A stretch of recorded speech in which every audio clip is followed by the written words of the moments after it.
Imagine a classroom where you don't have to convince children to engage, where the learning starts before you've even said a word.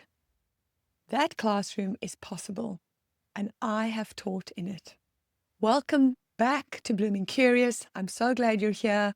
I'm Edwina, early childhood educator, and this is the podcast for parents and teachers like you who believe that the early years really do matter and that learning should be joyful. Today, I want to talk about what really matters in a classroom or a home when curiosity actually leads the learning. It's not just a nice idea, not a slogan or a poster, but a real lived daily experience. And I want to share some stories from my own classroom that I think you'll recognize because you've probably seen glimpses of this too. Let me paint you a picture.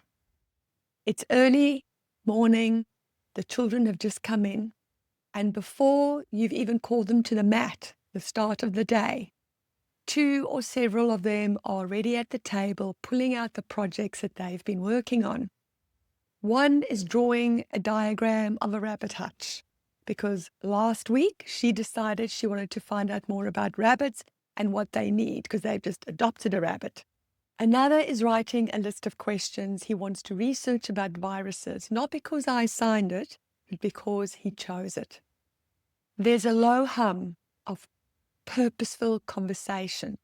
Children are helping each other. They're disagreeing, they're thinking, they're revising. I haven't even said a word yet. That's what learning looks like when curiosity leads. Now I know what some of you might be thinking. That sounds wonderful, but where's the evidence for this? Or is that just feel-good teaching? Well, there absolutely is evidence.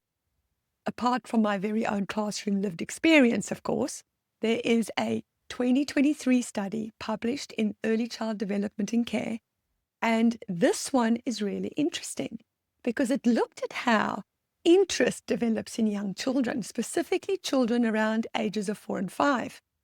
And the research has found that curiosity is a natural asset for learning in the early years, but what really matters is when that curiosity shifts into real interest. And they called this authentic interest, a sustained, enduring state of attention.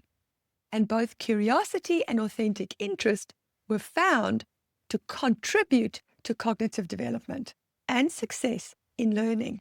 I'll leave a link to the research for you in the show notes or in the description. Now, in other words, what they were saying is that it's not just curious kids that are more fun to teach. Students with authentic interest are more likely to pay attention, they're more likely to be engaged, and ultimately perform well. And here's the neurological angle that I found really compelling. From a neurobiological perspective, the early years are an ideal time to focus on generating curiosity and developing interest in things. Synaptic formation in the prefrontal cortex is at its highest between 12 months of age and 6 years of age, meaning that the brain is literally at its most malleable and most open to new stimuli during the years that we're actually teaching. We are working with the most receptive brains on the planet, and that's not a small thing. And yet, the research has also found that children's curiosity tends to decrease through schooling. In fact, school enjoyment decreases even from preschool to kindergarten. So something is happening between those early years of joyful, natural curiosity and that shoulder shrug of, I don't know, that so many of us see by the time our kids reach primary school. And that's the gap that I'm most interested in. And I think curiosity-led learning is a big part of closing that gap. Let me tell you about a student I had in my year 2 class, and let's call the student C. This is not his real name, of course. C was academically gifted, or probably still is. He was the kid who picked up concepts really easily and quickly. For children like this, there's always that real chance of boredom setting in, and for some, they even become disruptive.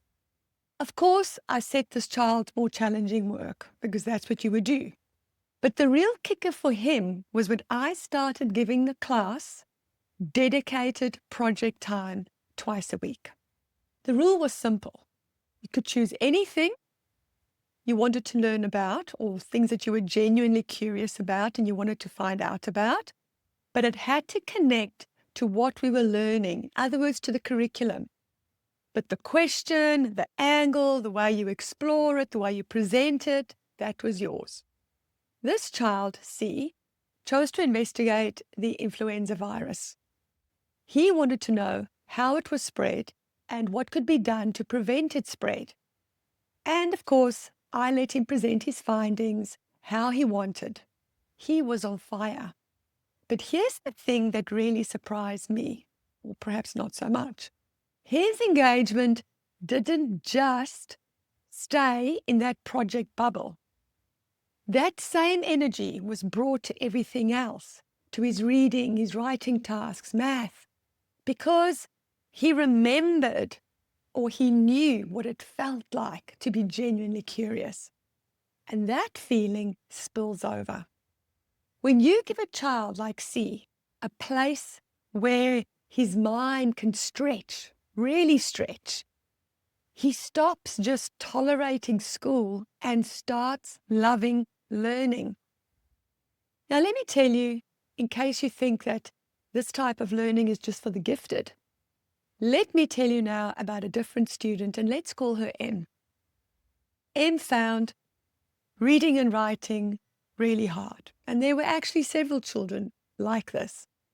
Every literacy session seemed to remind her of what she couldn't yet do. She developed what I can only describe as a protective shell.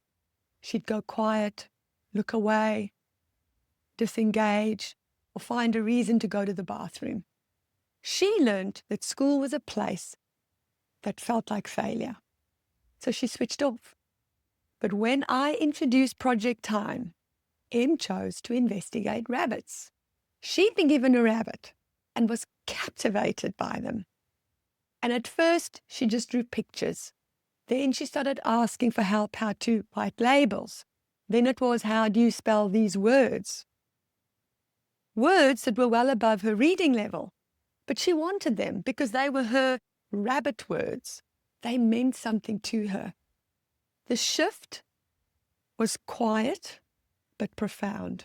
She started taking more risks in other areas. She attempted writing tasks she would previously have avoided. And I don't think that that was a coincidence. When learning feels like it's yours, when it connects to something that you actually care about, it stops being something done to you and becomes something that you own. And for children like M, who needed to rebuild their confidence as learners, that ownership was everything. If you're thinking, oh, I love this idea, but I don't know where to start, I've got you.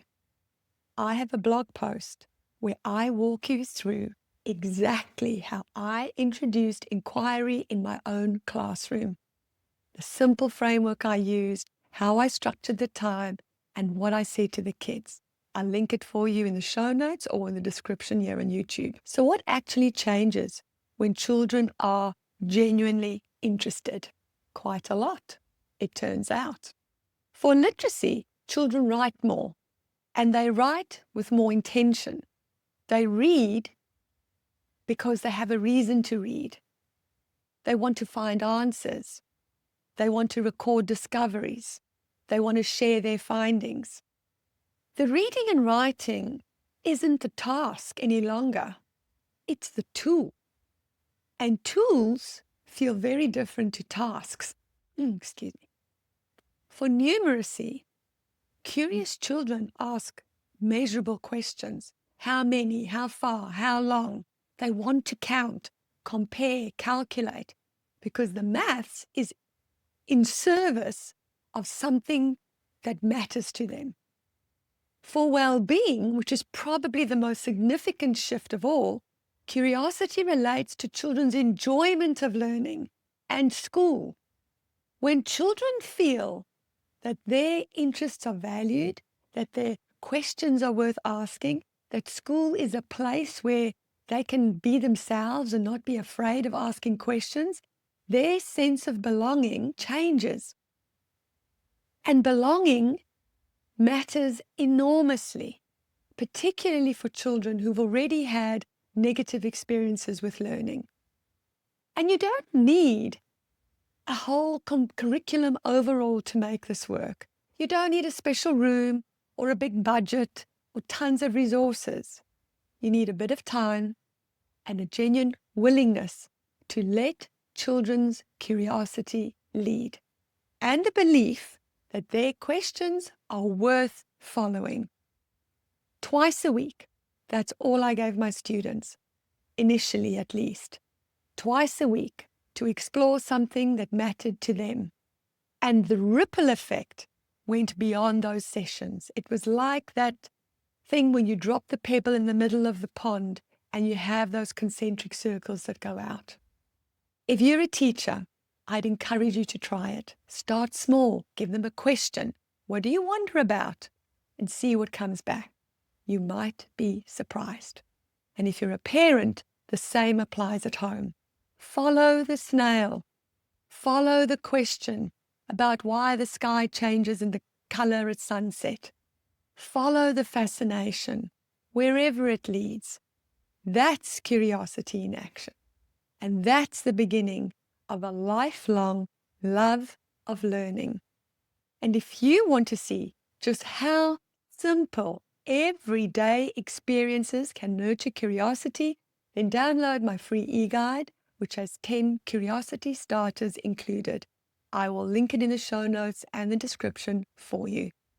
Thank you so much for spending this time with me today.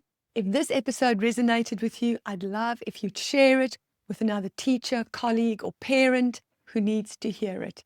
And if you have a story of your own, a moment where a child's curiosity led somewhere unexpected, I'd genuinely love to hear it. Until next time, take care of yourself and be blooming curious.